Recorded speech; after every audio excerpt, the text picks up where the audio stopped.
حضرت ابو بکر صدیق. میں نے کہا یہ محبت کی جنگ ہوتی ہے نا. حضرت علی کے ایک بھائی تھے جناب عقیل. جناب عقیل وہ جب انہوں نے کلمہ پڑھا تو نبی پاک کے بڑا قریب رہنے لگے, اور میرے نبی کریم صلی اللہ علیہ وسلم بھی ان سے بڑا پیار کرتے. حضور فرماتے تیرا کلمہ پڑھنے کی مجھے ڈبل خوشی ہوئی ہے. یا رسول اللہ کس طرح؟ فرمایا ایک میرا تو صحابی بنا ہے, دوسرا تو میرا بھائی تھا مسلمان ہو گیا ہے. حضور بڑا پیار کرتے. اب یہ محبت جو ہوتی ہے نا, اس میں دوڑ بھی لگتی ہے اور یہ بری نہیں ہوتی, یہ دوڑ بڑی اچھی ہوتی ہے. حضرت عقیل اب قریب رہنے لگے. میں نے عرض کیا کہ نبی پاک اپنے ذاتی کام حضرت صدیق اکبر کو بتاتے تھے. گھوڑے کی تیاری کر, فلاں کام کرنا ہے, سیدہ فاطمہ کی شادی کرنی, ہر معاملے میں سیدنا صدیق اکبر پیش تھے. اب جب عقیل بن ابی طالب آئے تو حضور کا پیار تھا ان سے بھی, اب محبت کی جنگ چھڑ گئی. اب جناب عقیل کہتے ہیں میں کہنے لگا یار یہ کہیں پیچھے ہوتا ہی نہیں, ہر معاملے میں اسے پیچھے بٹھاؤ بھی تو آگے آ جاتا ہے, اس نے کیا کمال کر دیا ہے. کہتے ہیں آہستہ آہستہ نا میں جوان تھا, ابھی نوجوانی کا عالم تھا, تو وہ خاص پہلو میں سمجھنے سے ابھی قاصر تھا. توجہ ہے آپ کی؟ کہتے ہیں ایک دن نا بڑی باتوں میں حضور فرماتے ابو بکر میرا گھوڑا تیار کرو, وہ کہتے ہیں میں دوڑ, کہتا تو چھوڑ میں کرتا ہوں. کہتے ہیں وہ چپ کر جاتے. جتنی جگہ پہ مجھ سے بن سکا میں نے روکا. حضرت صدیق اکبر بولے, کہتے ہیں ایک دن نا مسجد کی پہلی صف میں بیٹھا تھا. میں نے پچھلے جمعے بھی کہا تھا اگے ہو بوے جڑا پہلوں آئے, یہ حکم ہے نا حدیث میں, پہلے آئے اور آگے بیٹھ جائے, گدنے پھلانگنے سے منع کیا. کہتے ہیں ابو بکر صدیق, توجہ ہے آپ کی, ان کی عادت تھی کہ جمعے والے دن مسجد کی صفائی کرتے اور صفائی کر کے سب سے آگے بیٹھ جاتے. بات ذرا میں نے قریب ہو کے سن دی, پاس بیٹھ جاتے. عقیل بن ابی طالب کہتے ہیں میں بھی آیا سیدنا صدیق اکبر, اور مجھے کئی دنوں سے جلال تھا کہ یہ پیچھے ہوتا ہی نہیں. کہتے ہیں میں آیا تو حضرت ابو بکر آگے بیٹھے تھے, تو میں نہ جان بوجھ کے, بچہ تھا اور محبت تھی سرکار سے, ابو بکر سے بغض نہیں کوئی, خدا رہا اس بات کو ضرور ذہن میں رکھیں. فرماتے میں نے کہا ابو بکر اٹھ. مزے کی بات یہ ہے کہ جس مسجد میں صدیق اکبر بیٹھے اس کی جگہ بھی انہوں نے خرید کے دی ہے. مسجد نبی کی زمین کی سب سے پہلی رقم حضرت ابو بکر صدیق نے ادا فرمائی. اٹھ. کہتے اٹھے, پیچھے چل. توجہ ہے آپ کی؟ آکھ کے ویکھے کو کسی نے, پاویں مہڑا ہوئے تو پاویں تو چھوٹا بندہ آکھے تو پھر تو وہ خیر ہی نہیں, عمر میں چھوٹا ہو یا مال میں. اٹھ چل پیچھے. اللہ اکبر. حضرت علی دیکھ رہے تھے. کہتے ہیں سیدنا صدیق اکبر اٹھے, پچھلی صف میں, پھر اس سے پچھلی صف میں, پھر اس سے پچھلی صف میں, 7ویں صف میں پہنچ گئے, اور وہاں ہاتھ باندھ دیے. کہنے لگے شہزادے اجازت دے تو یہاں بیٹھ جاؤں, تو رسول اللہ کا خاندان ہے, اجازت دے تو یہاں بیٹھ جاؤں. حضرت عقیل کہتے ہیں بیٹھ جاؤ. حضرت ابو بکر صدیق چپ کر کے پیچھے مل جائے وہی کافی ہے. 7ویں صف, شہزادے یہاں بیٹھ جاؤں. میں بیٹھ جا. وہاں بیٹھ گئے, نماز جمعہ پڑھا, سب چلے گئے. حضرت علی حضور کی بارگاہ, یا رسول اللہ عقیل کو تو کچھ سمجھائے. حضور نے فرمایا کیا ہوا؟ کہ حضور اکثر ابو بکر صدیق سے یار جاتا ہے, آج بھی پہلی صف سے اٹھا کے 7ویں صف میں. شکایت تو حضرت عقیل کی لگ رہی ہے نا, اور حضور فرماتے علی تو عقیل کی چھوڑ, بتا ابو بکر نے کیا جواب دیا ہے. تو ابو بکر کی بتا, تو اس کی چھوڑ, تو اس کی, تو میرے دوست کی, میرے یار کی, میرے خلیل کی بتا. تو حضرت علی رو پڑے. کہنے لگے محبوبہ ابو بکر جیسا درد کہاں سے ڈھونڈ کے لائے. چپ کر کے 7ویں صف میں گیا, اور اس نے کہا تو خون رسول ہے, تیری نسل پاک میں ہے بچہ بچہ نور, تو ہے نے نور تیرا سب گھران. چپ کر کے بیٹھ گئے. حضور نے فرمایا بلاؤ ابو بکر کو, عقیل کو بھی بلاؤ. دونوں آ گئے. حضور نے فرمایا ابو بکر جمعے میں کیا ہوا ہے؟ عرض کی حضور کچھ بھی نہیں. حضور نے فرمایا تجھے کسی نے سب سے اٹھایا؟ کہا نہیں یا رسول اللہ نہیں. آپ کو کسی نے بتایا؟ حضور کیا؟ فرمایا نہیں میں نے سنا ہے کہ تجھے عقیل نے. کہا حضور وہ شہزادے آئے تھے, انہوں نے یار اتنا جذبہ دنیا کہاں سے ڈھونڈ کے لائے گی. بلے شاہ اوتھے ککھ نہیں بچدا جتھے عشق نے لایا ڈھیرا. کہا حضور یار یہ لفظ تاریخ میں ڈھونڈو گے تو نہیں ملے گے. میرے ابو بکر صدیق کیا فرماتے ہیں؟ کہا حضور وہ نسل رسول کا شہزادہ ہے نا, اس نے ابو بکر کو 7ویں صف میں ابو بکر کا بیٹھنا پسند کیا تو ابو بکر راضی ہے. حضور اس نے یہاں بیٹھنا پسند کیا, تیری نسل پاک میں بچہ بچہ نور, تو ہے نے نور تیرا. اور کہا حضور وہ خاندان ہے, میں خادم ہوں, فرق تو ہے نا. وہ خاندان ہے، میں خادم ہوں۔ میرے رسول کریم صلی اللہ علیہ وسلم نے بلایا جناب عقیل کو، ڈانٹا نہیں، محبت فرمائی۔ سرکار نے فرمایا عقیل بیٹے بیٹھ جا، میں تجھے سمجھاؤں۔ پھر حضور نے بات چھیڑی، فرمایا تجھے پتہ ہے میرا ابو بکر کون ہے؟ عرض کی حضور میں، فرمایا نہیں سن، مکے میں سارا مکہ میرا دشمن تھا، یہ میری تنائیوں کا دوست تھا۔ فرمایا لوگ تلواریں لے کے آتے تھے مجھے مارنے، اور اس کی تلوار اٹھتی تھی، کہتا تھا پہلے میں مروں گا پھر کوئی مصطفیٰ تک جائے۔ تجھے پتہ ہے یہ کون ہے؟ حضرت ابو بکر صدیق ہاتھ باندھے، حضور میں نوکر ہوں یا رسول اللہ، میں نے کوئی شکایت ہی نہیں کی۔ فرمایا عقیل یار ادھر بیٹھ بیٹھے، میں تجھے بتاؤں۔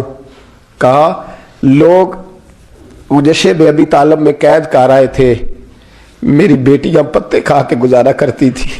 یہ ابو بکر تھا پورے مکے میں جو ظلم سہ سہ کے میرے تک غلہ اور اناج لے کے آتا تھا۔ فرمایا عقیل ادھر آ، میں تجھے بتاؤں، تیرا خاندان تیرا قبیلہ سوائے مولا علی شیر خدا کے، فرمایا وہ سب لوگ میرے ساتھ پیار کرتے تھے، ہمارے اوپر انہوں نے مکے کی زمین تنگ کر دی۔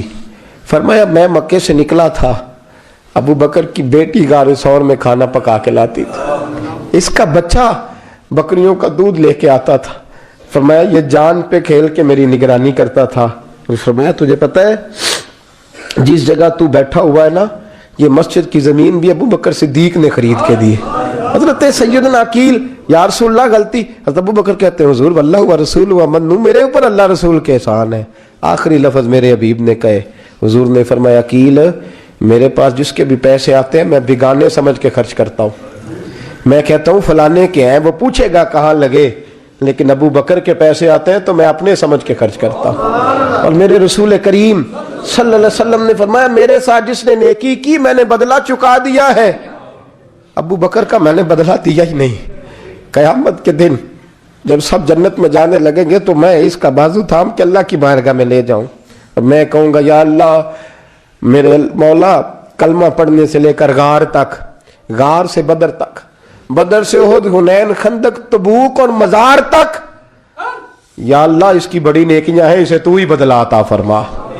میرے دوستو یہ رنگ حضرت سیدنا صدیق اکبر، بس وہ اقبال نے کہا کہ صدیق کے لیے ہے خدا کا رسول، اور اس سے آگے پیچھے کچھ نہیں۔ یہ جو ماننے کا انداز ہے نا، یہ دیکھیے نا، حضرت ابو بکر صدیق، بڑی دفعہ آپ نے بات سنی ہے لیکن اس بات کی لذت بڑی شاندار ہے۔ حضرت عمر نے طبیب بلایا ہے ابو بکر کو دکھانے کے لیے ملک شام، پہلے مانتے نہیں تھے، مولا علی کی سفارش ڈالی، پھر دونوں لے کے آئے، سیدنا علی المرتضیٰ بیٹھے ہیں، حضرت عمر بیٹھے ہیں، کہتے ہیں طبیب کو چیک کرو، ملک شام کا بڑا ڈاکٹر ہے۔ چیک کر لیا تو ڈاکٹر کہنے لگا کوئی مرض نہیں، کوئی تکلیف نہیں، کمزوری بڑی ہے، کمزوری بڑی ہے، ان سے پوچھے انہیں کیا مرض ہے۔ تو حضرت عمر کہنے لگے یار بول کیا مسئلہ ہے تجھے، کیوں اتنا کمزور، اتنا بیمار رہتا ہے، کیا پرابلم ہے، کیا مسئلہ ہے؟ تو حضرت ابو بکر صدیق نے آنکھیں کھولی اور کہنے لگے عمر تو قسم اٹھا کے بتا، تجھے پتا نہیں مجھے کیا مسئلہ ہے؟ تو اٹھا نا قسم، جنہ دے دل بر جانی بچھڑن، کون روے پھر تھوڑا، سب روگاں دائی روگ محمد جس کا نام بچھوڑا۔ تجھے نہیں پتا تو بول، اگر خبر ہے تو پوچھتا کیوں ہے؟ میرے دوستو کمال دیکھو، مدینے میں آج بھی مصطفیٰ کو سلام کرو تو ساتھ ہی صدیق اکبر لیٹے ہوئے، ساتھ ہی لیٹے ہوئے مدینے میں۔ ابو بکر صدیق روز رات کو جا کے اس کے گھر کا کام کاج کر کے آتے۔ کام بتاؤں کیا تھا اس کا؟ جاگ رہے ہیں آپ لوگ؟ اس زمانے میں نا لوگ باتھ روم گھر میں بنا لیتے تھے، شاید پرانے لوگوں نے دیکھے ہوں، وہ اس کے اندر ہی پیشاب پخانا رہتا تھا، وہ آتے تھے ملازم تو وہ اٹھا کے باہر پھینکا کرتے تھے، وہ بی بی گھر کے اندر پیشاب کرتی، نابینا ہے، وارث کوئی نہیں، ابو بکر صدیق آتے، امیر آدمی، اور اس کا وہ پخانا پیشاب اٹھا کے باہر پھینک کے آتے، پھر اس کے گھڑے میں پانی بھر کے لاتے، پھر اس کے گھر میں جھاڑو دیتے، پھر اس بوڑھی عورت کو کھانا کھلاتے، پھر اس کو خرچہ دیتے، پھر اس کو کہتے کہ فلاں آدمی کی تیرے پڑوسی کی میں نے ڈیوٹی لگا دی ہے، ضرورت ہو تو اس کو کہہ دینا۔ بڑا یہ زمانہ خدمت کی۔ ایک دن حضرت عمر فاروق اس بی بی کے دروازے پہ چلے گئے، دستک دی، اس نے کہا کون ہے دروازے کا؟ میں عمر فاروق ہوں، عمر بن خطاب ہوں، پتہ چلا ہے آپ لوارث ہیں، میرا دل کرتا ہے میں آپ کے گھر کا کام کاج کر دیا کروں۔ تو بی بی کہنے لگی نہیں، ایک بندہ آتا ہے کئی سالوں سے وہ کر رہا ہے مجھے وہی ٹھیک ہے، ایک آتا ہے بڑے سالوں سے کام کرتا ہے وہی ٹھیک ہے۔ تو حضرت عمر کہنے لگے میں نے بھی کام ہی کرنا ہے، کچھ اس سے کرا لے، کچھ مجھے موقع دے دے نیکی کا۔ کہنے لگی نہیں وہی ٹھیک ہے۔ تو فرمانے لگے میرے اندر کیا نقص نظر آیا ہے، اماں جی مجھے بھی ٹائم دیں۔ تو بی بی کہنے لگی نہیں وہی صحیح ہے۔ حضرت عمر جذباتی آدمی تھے، جلالی آدمی تھے، کہنے لگے میں نے کہا نہیں مجھے بتاؤ میں کیوں نہیں کر سکتا۔ تو بوڑھی اماں کہنے لگی تجھ میں اور اس میں فرق ہی بڑا ہے۔ کہا وہ کیوں؟ کہنے لگے اتنے سال ہو گئے اسے آتے ہوئے، اتنے سال، تو پہلے دن آیا ہے اور آتے کہہ رہا ہے میں عمر بن خطاب ہوں، اپنا نام بتا رہا ہے، سالوں ہو گئے میں روز پوچھتی ہوں تیرا نام کیا ہے، وہ بتاتا ہی نہیں۔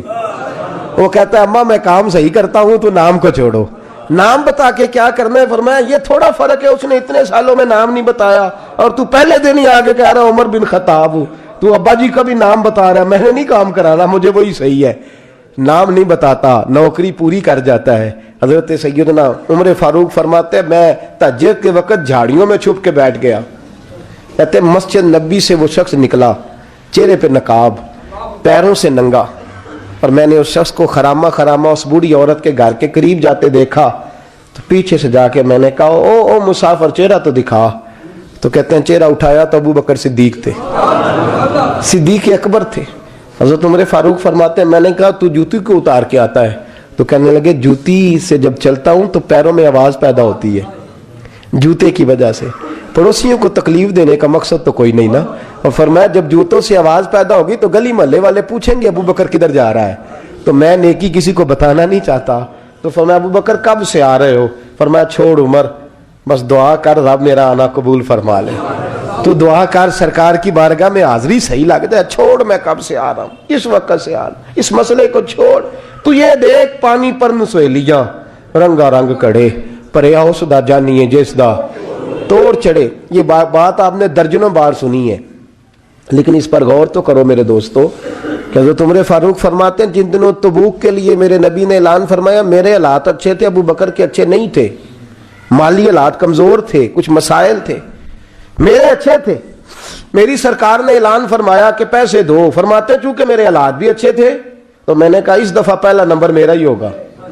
فرماتے ہیں آدھا مال گھر کا، یہ بھی بڑی دلیری ہے۔ کتنا؟ بولیے اتنے تو اسی ابے نو نہیں دس دے ساڑھے کو پیسے کنے نے، کہتے ابا جی مانگنا لین، والد صاحب کو نہیں بتاتے، ہماری جیب بکھری ہوتی ہے، ایسے ہی نانا کوئی مانگی نہ لے۔ آدھا مال حضرت عمر فاروق فرماتے ہیں آدھا مال میں نے بانٹ کے حضور کی بارگاہ میں، اور ساتھ میرا ارادہ ہے کہ ابو بکر آج میں نہیں تجھے آگے گزرنے دیتا۔ فرماتے ہیں مال پیش کیا، تھوڑی دیر گزری تو ابو بکر بھی آ گئے، اور منظر کیا ہے؟ کہتے ہیں انہوں نے قمیض پہنی ہوئی ہے بوریے کی، سر پہ ٹوپی کوئی نہیں، پیروں میں جوتا کوئی نہیں، سر میں ٹوپی کوئی نہیں، پیروں میں جوتا کوئی نہیں۔ کہتے ہیں ابو بکر صدیق آئے، سب کا مال آیا، مصطفیٰ کی بھی اتنی توجہ نہیں تھی، پر جب ابو بکر آئے تو میں نے مصطفیٰ کریم کے انداز بھی بدلے ہوئے دیکھے، اس شخص کے آنے پر بدلے ہوئے دیکھے۔ فرماتے ہیں میرے رسول پاک کے سامنے ہر چیز ابو بکر نے قدموں میں ڈھیر کر دی، اور ڈھیر کر کے نا چیزیں رکھ کے تو فٹافٹ پچھلی سائیڈ پہ، کسی کو پتہ نہ چل جائے، پچھلی سائیڈ پہ حضور کے۔ تو حضور نے فرمایا ابو بکر سامنے آنا، گھر کیا چھوڑ کے آیا ہے؟